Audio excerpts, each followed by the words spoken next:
Willkommen zu Teil 9 der Tutorial-Serie von PipeDoc. In diesem Zusatzvideo zeigen wir euch, wie ihr Daten aus eurer Datenbank exportiert und andere Daten importieren könnt. Ganze Baustellen könnt ihr exportieren, indem ihr diese in der Startseite auswählt und Auswahl Exportieren anklickt. Anschließend könnt ihr die Datei wie gewohnt speichern. Befinden sich viele oder große Videos in eurer Baustelle, kann der Export einen Moment dauern.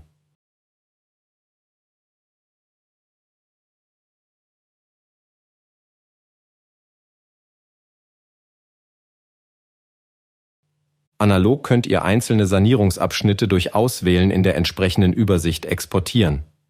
Beachtet bitte, dass hierbei auch die Baustellendaten exportiert werden.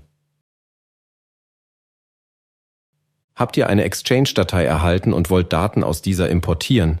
Navigiert bitte über die Menüleiste zu Baustellen importieren. Auf der rechten Seite seht ihr den Stand eurer aktuell geöffneten Datenbank. Auf der linken Seite könnt ihr über das Ordnersymbol die Exchange-Datei öffnen.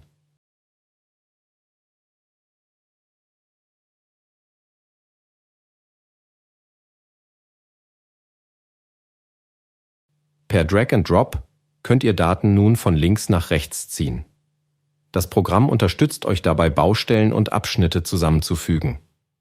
Durch Klicken von Datenbank aktualisieren werden die Daten entsprechend importiert. Bitte beachtet, dass es nicht möglich ist, einen Import rückgängig zu machen.